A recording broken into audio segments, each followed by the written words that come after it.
मधुबन के बाबा, मधुबन के बाबा मुरली वाले, आपका क्या कहना, आपका क्या कहना। ओम शांति। आज 28 सितंबर 2022 के साकार मधुर महावाक्य हैं। आज मीठे मीठे बाप दादा बोले, मीठे बच्चे, सबको बाप का परिचय दे, सुखदाई बनाओ, देही अभिमानी बनो तो टाइम सफल होता रहेगा, विकर्मों से बचे रहेंगे।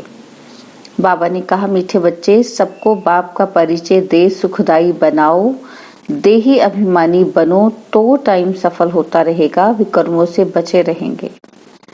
बाबा ने आज प्रश्न पूछा कि जिन बच्चों की बुद्धि को माया ताला लगा देती है, उनके मुख से कौन से बोल निकलते हैं?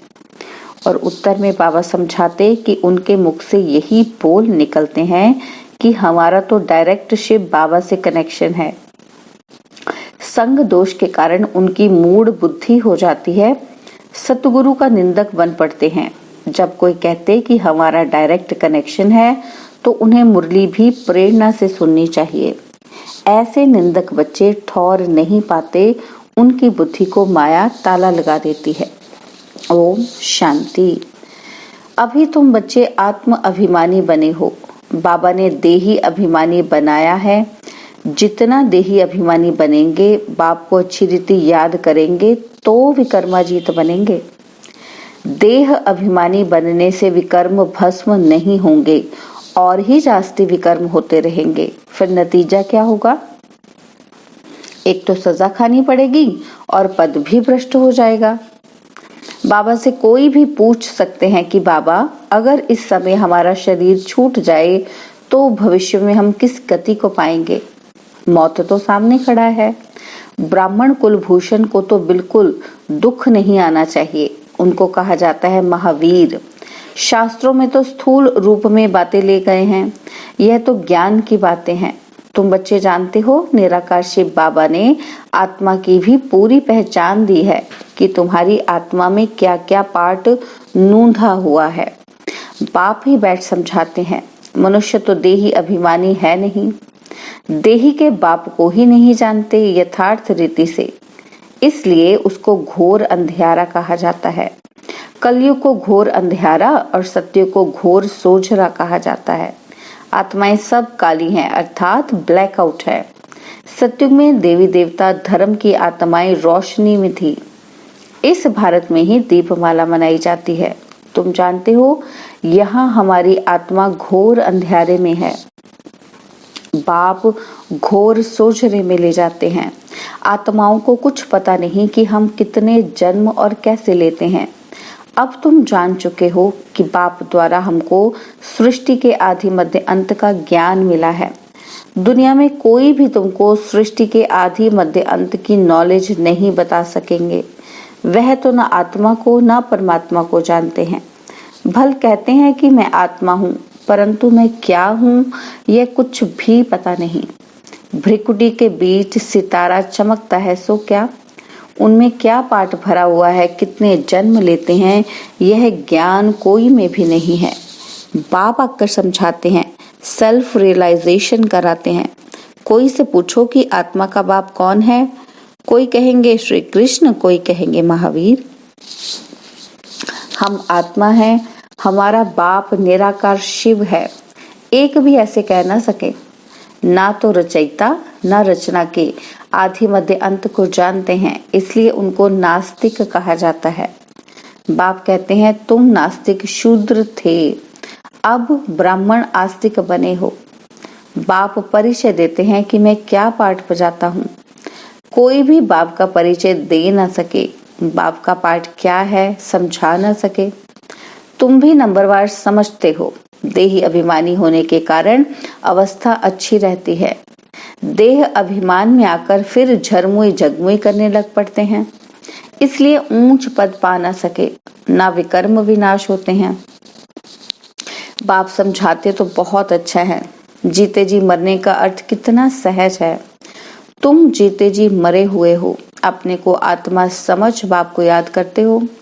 हमारी आत्मा में 84 जन्मों का पाठ है, वह भी जानते हो। बाप को भी जानते हो कि वह कैसे ज्ञान का सागर पतित पावन है। भारत ही पावन श्रेष्ठ था, अभी तो पतित है। परंतु पतित अपने को समझते थोड़ी हैं। अभी तुम बच्चे जानते हो, पहले तो कोई भी काम के नहीं थे, सब मरे पड़े थे, सब कब्रिस्तान बना हुआ है। अब फिर परिस्तान के मालिक बन रहे हैं। भारत परिस्तान था, अब कब्रिस्तान है। सब एक दो को दुख देते ही रहते हैं।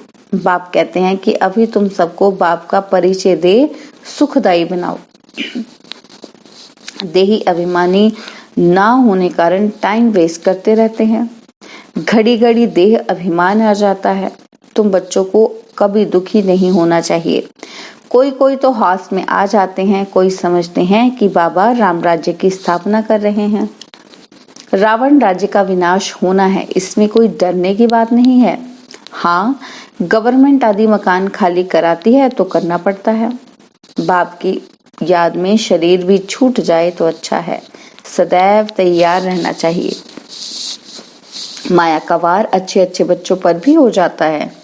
कोई तो ऐसे मूर्ख बन जाते हैं, कहते हैं कि हमारा तो डायरेक्ट शिव बाबा से कनेक्शन है, परंतु ब्रह्मा के आगे तो जरूर आना पड़ेगा ना। अच्छा, घर में भी जाकर बैठ जाओ, फिर मुरली कैसे सुनेंगे, क्या करेंगे? कहते ये ब्रह्मा भी पुरुषार्थी है, हम भी पुरुषार्थी हैं, पढ़ते तो सब शिव बाबा से हैं, परंतु ब्रह्मा पास आएंगे तब तो सुनेंगे ना।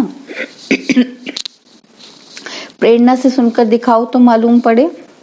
फिर कभी कभी बाबा मुरली बंद भी कर देते हैं। ब्रह्मा से जन्म लिया और मर गया, फिर खत्म। वर्षा कैसे पाएंगे? ऐसे भी मंदबुद्धि बहुत संग दोष में खराब हो जाते हैं। फिर बताओ उनकी गति क्या होगी? सतगुरु का निंदक बने तो ऊंच ठौर पा नहीं सकेंगे। गुरु ब्रह्मा कहते हैं ना, गुरु विष्णु गुरु शंकर नहीं कहेंगे। गुरु सिर्फ ब्रह्मा ही है। तुम भी माता गुरु बनती हो, सतगुरु द्वारा बनी हो ना, कि कलयुगी गुरुओं द्वारा। तुम ब्राह्मण ब्राह्मणियां बनी हो, तुम्हारी है रूहानी यात्रा। मेहनत है। माया किसी की बुद्धि को ताला लगा देती है तो फिर उल्टा सुल्टा बोलते रहते हैं, वेस्ट ऑफ टाइम करते हैं। अच्छा, मीठे मीठे सिकिला दे बच्चों प्रति माता पिता बाप दादा का याद प्यार और गुड मॉर्निंग। रूहानी बाप की रूहानी बच्चों को नमस्ते। हम रूहानी बच्चों की रूहानी बाप दादाजी को दिलवा जान सिकवा प्रेम से नमस्ते। ओम शांति। प्यारे बाबा, मीठे बाबा, मेरे बाबा, शुक्रिया बाबा, शुक्रिया बाबा, शुक्रिया बाबा।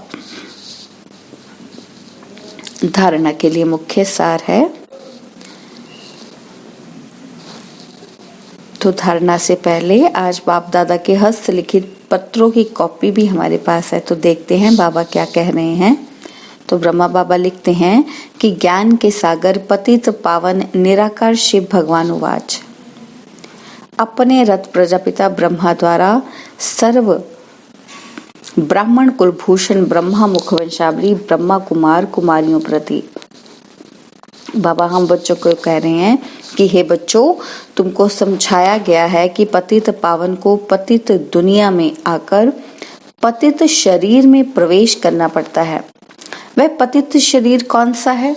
जो पूरे 84 जन्मों का चक्र लगाकर अभी अंतिम जन्म में है। पहला जन्म तो है पावन श्री कृष्ण श्री राधे। स्वयंवर के बाद फिर श्री लक्ष्मी नारायण बनते हैं। अभी वह देवताओं का धर्म है नहीं, अनेक अधर्म हैं। अब फिर से बाप आकर वही सत्युगी देवी देवताओं का धर्म स्थापन करते हैं। प्रजापिता ब्रह्मा मुखवंशावली बच्चे जो ब्राह्मण ब्राह्मणियां कहलाते हैं, आत्मा रूप में आपस में भाई भाई हैं। फिर ब्रह्मा द्वारा एडॉप्ट हो भाई बहन बनते हैं। वर्षा पाना है ब्रह्मा कुमार कुमारियों को परमपिता परमात्मा से। शिव बाबा अपने बच्चों को कहते हैं कि अब देही अभिमानी व आत्म अभिमानी भव और मुझ अपने बेहद के बाप को याद करो। जो इस योग अग्नि व याद द्वारा सिर पर विकर्मों का बोझा है जन्म जन्मांतर का, सो भस्म हो जाएगा। बाबा को याद करने से जन्म जन्मांतर का बोझा विकर्मों का जो है वो भस्म हो जाएगा। देह का अभिमान छोड़ अपने को आत्मा निश्चय कर बेहद के बाप मुझ परम पिता परमात्मा को याद करो तो तुम फिर से पवित्र सतो प्रधान बन जाएंगे। द्वापर में जब से रावण राज्य की स्थापना होती है तब से आत्मा जो सच्चे सोने समान है, जिसको सतो प्रधान गोल्डन एज कहा जाता है, सो अंत में आयरन एज तमो प्रधान कही जाती है। अर्थात सतयुग में जो पावन थे सो पतित बन जाते हैं कलयुग में। अब फिर पावन बनने के लिए खास भारतवासी पतित पावन पाप को बहुत याद करते हैं, क्योंकि मेरा अवतरण इस भाग्यशाली ब्रह्मा रथ में ही होता है। इस भाग्यशाली रथ का नाम तो और ही होता है, परंतु उनको अपना बनाता हूँ। इसमें प्रवेश कर प्रजापिता ब्रह्मा नाम रख देता हूँ। कल्प पहले ड्रामा अनुसार प्रजापिता ब्रह्मा द्वारा ब्राह्मण रच उन ब्रह्मा कुमार कुमारियों द्वारा पतित भारत को पावन भारत बनाया था। फिर भी जबकि कल्प की अंत में पतित बन आत्मा 84 का चक्र पूरा करती है, तो फिर वही पतित दुनिया को पावन करने आना पड़ता है। कल्प अर्थात हर 5000 वर्ष बाद मुझ सर्व के परमपिता परमात्मा को याद करते हैं भक्ति मार्ग में, और अंत में जब भक्ति मार्ग पूरा होता है तो मैं आता हूँ। भक्ति मार्ग द्वापर से उतरता मार्ग है। रावण अर्थात 5 विकारों के कारण सबकी उतरती कला होती है और मनुष्य मात्र पतित बन दुर्गति को पाते हैं। और मैं ब्राह्मण कुलभूषणों का बाप टीचर सतगुरु बनता हूँ। मेरा तो कोई बाप टीचर गुरु नहीं है। भारतवासी आसुरी संप्रदाय जो सतयुग में दैवी संप्रदाय थे, उनका पिता तो हूँ, परंतु उनको फिर से सूर्यवंशी देवी देवता बनाने जो प्रजापिता ब्रह्मा कुमार कुमारी बनते हैं, कल्प पहले मिसल उनका शिक्षक बनता हूँ।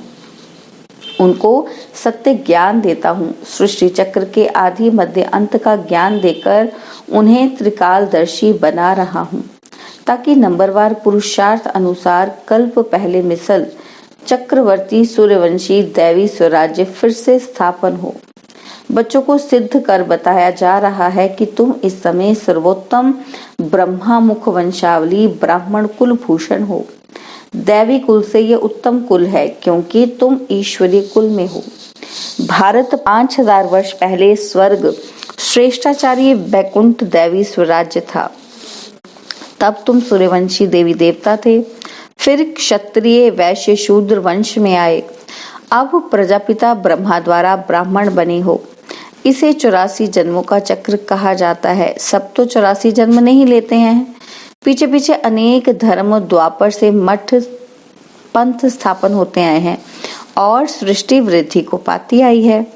वास्तव में प्रजापिता ब्रह्मा मनुष्य सृष्टि झाड़ का फाउंडेशन है, जिसको कल्प वृक्ष कहा जाता है। गोया शिव बाबा मनुष्य मात्र का बाबा पिता है और ब्रह्मा ग्रैंड फादर है। मनुष्य सृष्टि झाड़ व जियोलॉजिकल ट्री का पहला मनुष्य आदम व एडम व प्रजापिता ब्रह्मा है। प्रजापिता ब्रह्मा और मुख वंशावली प्रजापिता मुझ परमात्मा शिव से, परमपिता मुझ परमात्मा शिव से सहज राजयोग और ज्ञान सीख सुख घनेरे सोझरे में जाते हो। गाया भी जाता है, ज्ञान सूर्य प्रगटा। ज्ञान सूर्य भी पतित पावन परमपिता परमात्मा को ही कहा जाता है। तुम ज्ञान सोझरे में हो, बाकी सब अज्ञान अंधियारे में है। और सेकंड पॉइंट है, बाबा कहते बच्चों ने ज्ञान सुना और बाबा कहा तो वर्षा मिलना ही है। एक तो बाप को, दूसरा सृष्टि चक्र को याद करना है, और तो कोई तकलीफ नहीं। बाप जानते हैं कि बच्चों ने भक्ति मार्ग बहुत तकलीफ देखी है, अभी और क्या तकलीफ बच्चों को देवें। जितना भक्ति में मेहनत उतना यहाँ चुप रहना है।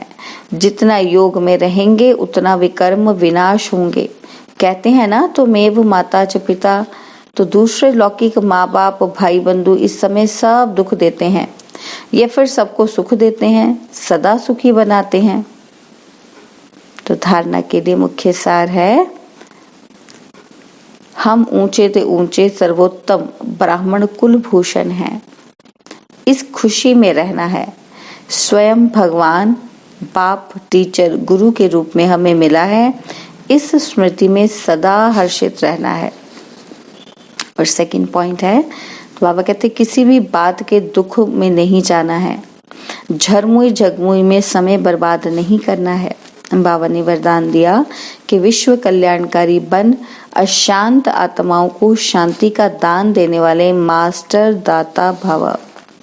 विश्व कल्याणकारी बन अशांत आत्माओं को शांति का दान देने वाले मास्टर दाता भव। दुनिया में हंगामा हो, झगड़े हो रहे हों, ऐसे अशांति के समय पर आप मास्टर शांति दाता बन औरों को भी शांति दो। घबराओ नहीं, क्योंकि जानते हो जो हो रहा है वो भी अच्छा, और जो होने वाला है वह और अच्छा। विकारों के वशीभूत मनुष्य तो लड़ते ही रहेंगे, उनका काम ही यह है, लेकिन आप विश्व कल्याणकारी आत्माएं सदा मास्टर दाता बन शांति का दान देते रहो, यही आपकी सेवा है। स्लोगन है, अपनी सर्व प्राप्तियों को सामने रखो तो कमजोरियां सहज समाप्त हो जाएंगी। अपनी सर्व प्राप्तियों को सामने रखो तो कमजोरियां सहज समाप्त हो जाएंगी। ओम शांति। और अब यह एक बहुत अच्छी वीडियो भी जरूर देखें।